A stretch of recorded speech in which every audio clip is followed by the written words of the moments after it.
Even outside the airport there is a warning sign, look, for polar bears. I'm about to stay in the most northern hotel in the world, located on an island close to the North Pole. But to get there, there's no direct flights from the UK. So last night I flew in from London Stansted to Stockholm. I've got a layover of around about 7 hours, which is not overly that great because once you come off the aircraft, go through security, and then by the time you've got to come back to the airport, you've probably got about 4 hours, if you're lucky, at a hotel. So next I'm boarding an hour flight to Oslo, and then from Oslo I've got another 2-hour wait until I get another flight to Trosmo in Norway, and that flight is around about 2 hours, and then I've got another hour wait until I get my flight to Svalbard, which will then take another hour and 45 minutes. Just got myself a morning coffee. So the time right now is 5, the flight goes at 6.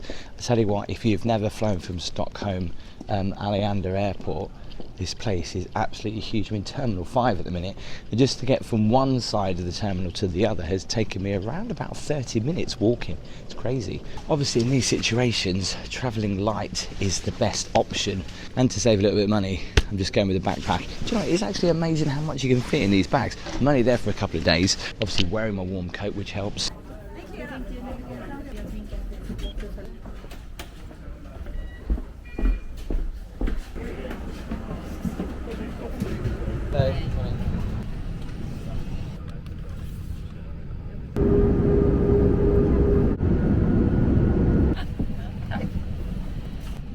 Thank you.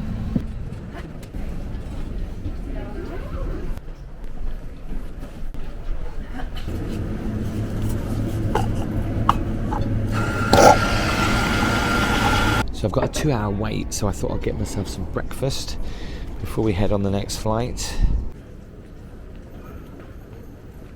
Something they love in Norway is their dried fish. Quite sure about that. Look at that. Jamie's Italian. It might have shut down in the UK, but I've seen it in other places around the world, in Dubai and here at Oslo Airport. That is one long, big departure board. How are you supposed to see the ones right at the top? Got to go through here, scan the boarding pass. And I thought Stockholm Airport was big. It's taken me about 20 minutes to walk to this gate. Escalator in the middle of the walkway. I actually thought that I might have to change again, but it looks like this diverts via Trosmo, so I'm not sure whether I get off the plane, stay on the plane. I can't say I've ever done a flight before that goes via somewhere else, like a bus. Last time I'm going to see daylight for a few days. Obviously this time of year, that far north, it is dark pretty much all day. They have something called polar night, which apparently is very pretty. Hopefully it'll be clear, we can see the northern light even during the day.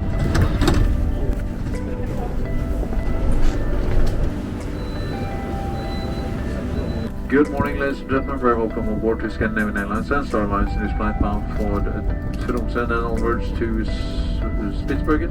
And finally, I would like to wish everyone a pleasant flight.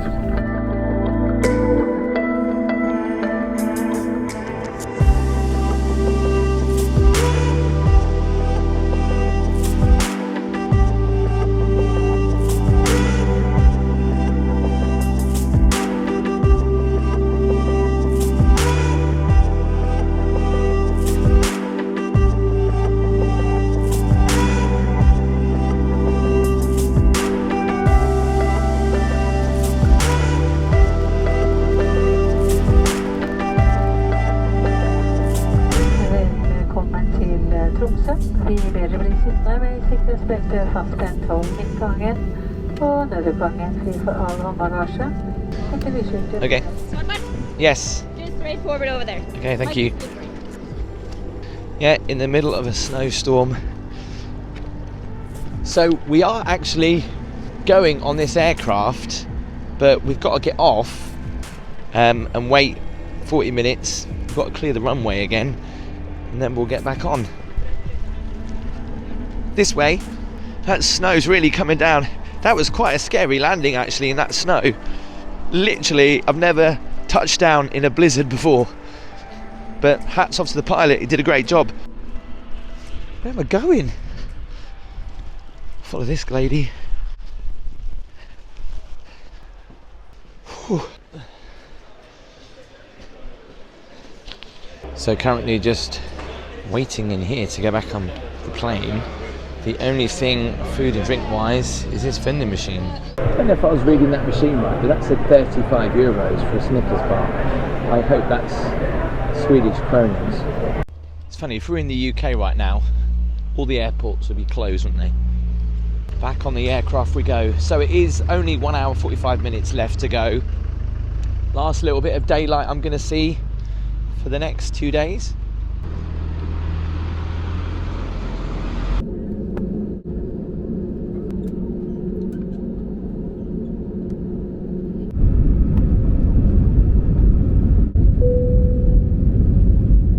Welcome to Svalbard Longyear. Please remain seated with your seatbelt fastened. Keep the island emergency exit free from all cabin baggage. From the flight deck, I heard you got informed from the purser. We are de-icing the aircraft before our departure. We do that right after arrival because we have a lot of very cold fuel in the wings. And this is because Longyearbyen is quite isolated, and we therefore need much cold fuel in our wings. This will only take another couple of minutes, and then you'll be able to disembark. We thank you for your patience.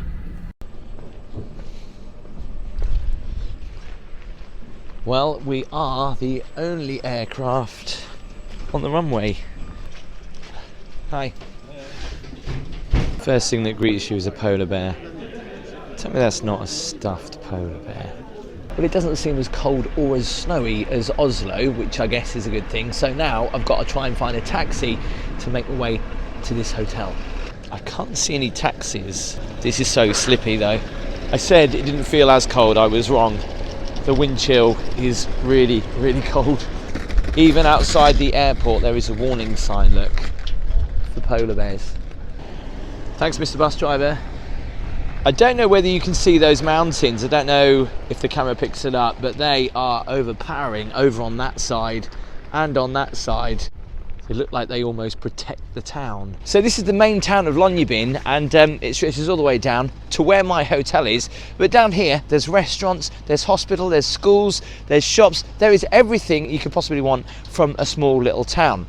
Now, it's customary here in Longyearbyen to take your shoes off before you go in anywhere. So that includes a restaurant, a hotel, a food place, or somebody's house. So we must remember to take our shoes off. Let's go and have a walk down. Try not to slip everywhere. There's a hotel just over there. There's another tiny little hotel there that looks pretty cute. There are a few nice restaurants in Longyearbyen as well, I've heard about.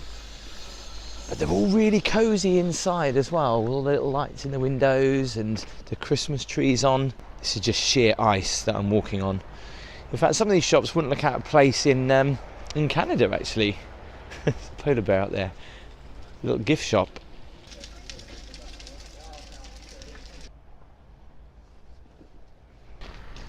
They also have their own shopping mall. Now I can walk in here with my shoes on. These grates are to collect all the snow and ice. No guns allowed.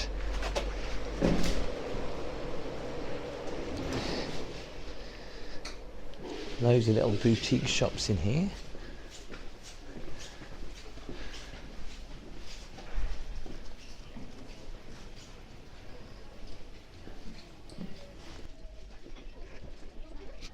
They've even got their own version of Starbucks, kind of. I noticed that these are all little gingerbread houses that people have been making. Look at that. Smells amazing. So they've got a school, they've got a library down here as well. I think that's the school. I think the library's just on the left-hand side. Well, we're getting closer to my hotel, but before we get there, I thought I would tell you some interesting Svalbard facts. Located 74 to 82 degrees north, you could expect 24 hours of darkness in the winter, known as polar night, and 24 hours of daylight in the summer, known as the midnight sun. Svalbard is home to over 2,500 people, but amazingly, polar bears outnumber people. Being the world's most northernmost town, there is the most northernmost liquor store, supermarket, cinema, library and kebab van on Earth. Svalbard is actually classified as a desert. The air is almost as dry as it would be in a hot desert. There's also no trees that grow here. During polar night, you can see the northern lights at any time during the day. You're not actually allowed to die in Svalbard because of the permafrost. No one can actually be buried here, and you cannot give birth either. In the event of a global catastrophe, Longyearbyen is home to the Global Seed Vault. Almost 1 million of seed samples from all over the world are stored here. Residents of Longyearbyen are not permitted to bring any cats with them to the island. The harsh law is necessary and strictly enforced to protect the local fauna and safeguard the local bird life. Scientists also reckon that this part of the Arctic is warming 7 times faster than anywhere else on the globe. There is even a co-op.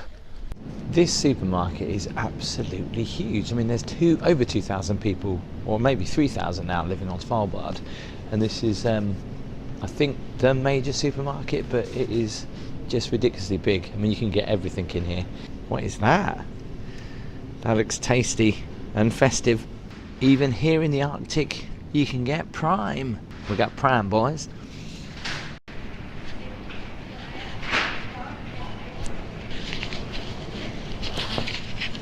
Bearing in mind, nothing grows here, so it all has to be imported, including flowers and plants.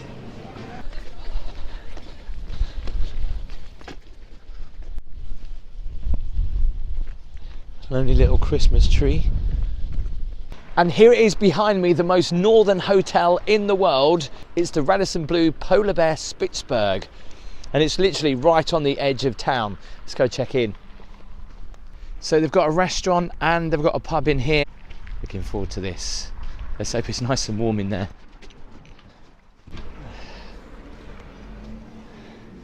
So the pub's on the right, reception's in there, but I've got to go in here and of course take my shoes off. And you put them in an empty hole, and you can leave your coats here as well.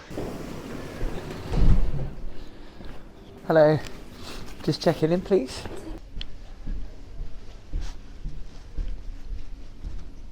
My room is 223.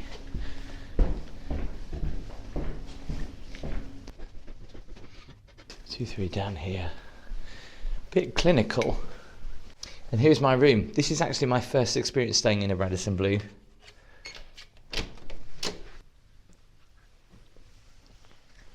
This is very cosy indeed. I like it a lot. Really warm. So I'm going to take the coat off and we'll give you the room tour. So the room rate does include breakfast, which is great. There's a pub here and a restaurant as well. But it's not very often that I come into a hotel room and say, this feels really cozy, but the lighting in here is really subtle. There's no big bright lights. It's all kind of lamps. And again, it's the Swedish, Norwegians, they love lamps. It's one of my favourite things to make the room. A room is not cosy until you've got a lamp in it, right? So having them in your hotel room is definitely a must. Coming in, got a nice luggage area. Hey, I've even got some Radisson Blu slippers. I haven't got a robe though. I don't think they do robes. Huge big mirror as you walk in as well.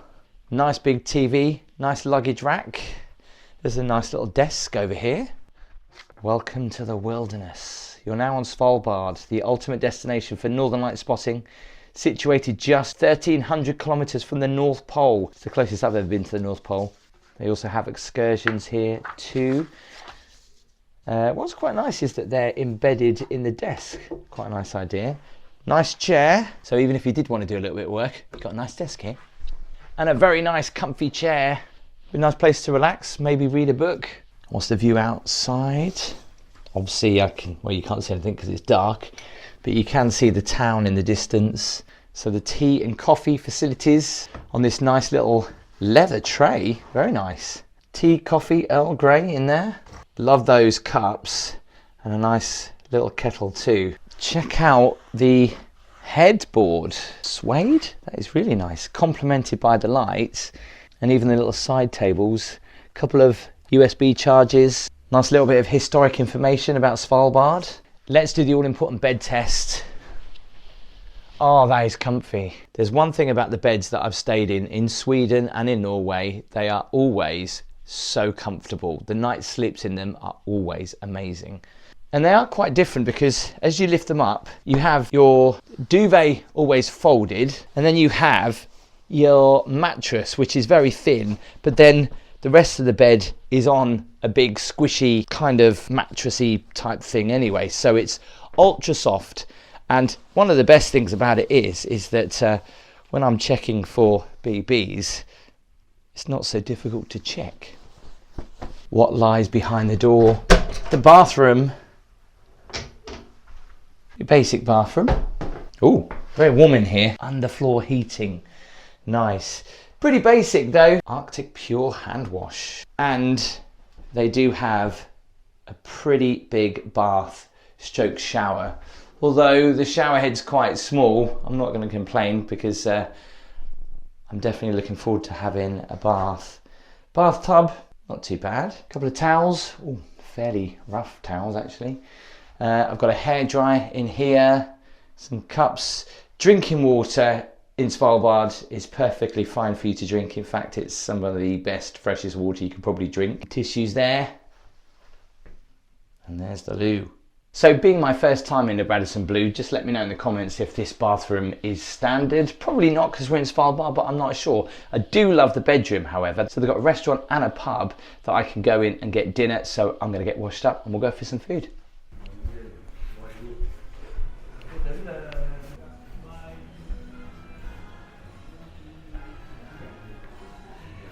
So the hotel is in the Guinness Book of World Records for being the most northern hotel in the world, but it also holds the accolade of having the northernmost pub in the world. So I thought, well, it'd be rude not to come in here and have a drink. Maybe I should have had a beer really, but the wine's good. I mean, there's not many pubs where you could walk outside and possibly see a polar bear, unless you're really drunk. Anyway, I thought I'd try the pub grub as well. There is a restaurant here, but I'm going to use that for breakfast in the morning. By the way, if you are liking the video, I would appreciate the thumbs up, and it helps me out more than you know if you hit that subscribe button. Only 69% of you that watch the videos are subscribed, so make sure you hit that subscribe button. It is free. They actually do fish and chips here. I know, I could have done a fish and chip review in the Arctic. I didn't think about that, to be honest. I should have done. However, I've gone for a burger. Let's give it a try. I did ask, it's definitely not reindeer. This is the mayonnaise. In a tube. And they didn't ask me whether I wanted it cooked rare, medium, so is it a good burger? The sign of a good burger is when they ask you, right? If you want it cooked in those burgers where water's been added to it and onion. So it's very watery. So in reception, there is a real stuffed polar bear. And before you say anything, polar bears in the Arctic are only to be killed because of self-defense. In fact, this particular polar bear was shot due to illness. It was later shown that the bear had been suffering from trichinosis, an illness caused by parasitic worms. So I'm just literally walking on the streets and there is a reindeer just walked into town, crossing the road. My car. Oh, he's running away. Oh no, he's not. This is amazing. This is a wild reindeer that's just walked into town. Don't want to go too close. This is what's crazy. Reindeer obviously just walk into town. It's their natural habitat. But so can polar bears. So I just pray that I don't see a polar bear. The last time they were seen in Longyearbyen was years ago. But never say never. Got to keep your wits about you, I guess. Well, I tell you what, that was an experience. Eating dinner in my socks. But it was great to be in the most northern pub in the world, staying in the most northern hotel in the world. And tomorrow morning, I'm going to have the most northern breakfast that you can have. Well, not necessarily officially, unless you're probably an adventurer or an explorer, but in a fully serviced hotel anyway. I'm going to enjoy this hot chocolate that I've actually just made and hopefully have a long winter's nap. And I'll see you in the morning for breakfast. Although you won't see that it's morning because it'll still be dark.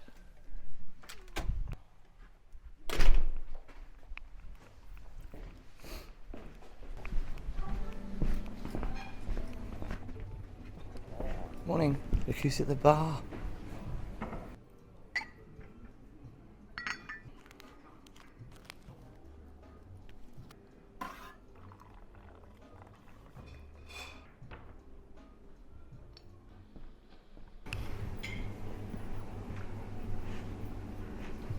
Cheese and cold meats. They've got plenty of fried eggs, which is good. They've got potatoes. There was a good choice for breakfast. I decided to go for something quite light though. Some cookies and some toast with a nice cup of tea. Very quiet in here though. I couldn't really talk whilst I was having my breakfast. But I thought I'd finish my cup of tea at the bar. Mr. Polar Bear here. So it's polar night, dark all day. What is there to do? They have a sauna and a jacuzzi here, which you have to book, and it apparently is private. I booked it for 1 o'clock this afternoon, so I may relax in my room a little bit, and then I'll go and enjoy the jacuzzi outside, and hopefully, if we're lucky, we might be able to get to see some northern lights too. Do you reckon, Mr. Polar Bear? I think Casper would love one of these for Christmas. Not quite sure how I'm going to get it in my backpack though. Do you reckon Ryanair will let me carry it on the plane? No.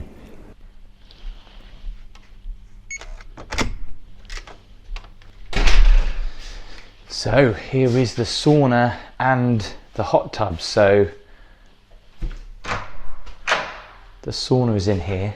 No one else is in here at the minute. Ooh, that's toasty. It's nice they've got showers. Got towels here as well, which is quite nice. Let's have a look. This is outside. Wow. It's cold. Look at these hot tubs. Let's feel the temperature. That is nice and warm. Oh, that is so nice. My hot tub in Lapland wasn't this big. I don't think I've been in a hot tub this big ever. Yeah, you can comfortably fit 1, 2, 3, 4, about 8 people in here. I'm enjoying the fact that it's just me. So you do have to pre-book these, but it's up to 8 people. So there may be more people coming, so I better film this quickly. But there's 2 big hot tubs. Water temperature is 38 degrees. I've just turned it up to 40 just because I want a little bit more warmth. But it's not completely outside, it is covered a little bit. And you don't have to pay any extra for this. This is included in your hotel price, which you don't get very often, do you, in other hotels? The only downside is that they don't give you any robes, or I didn't have any robes in my room, so I had to get changed in there, and there was nowhere really to put my clothes, so I kind of just had to put them on a chair and then walk out here. I brought my towels out, obviously, to go back in. So the hotel costs £146 to spend the night here. That also includes breakfast and the complimentary access into the sauna and the jacuzzi. It's in a very remote location. If I'm ever back in Svalbard, this will be one of my first stops, although there is a 5-star hotel here in Svalbard, which I definitely need to go and check out. Click the video here, you will be utterly amazed. That's where I'm heading to next. Make sure you give the video a thumbs up. I'll see you next time.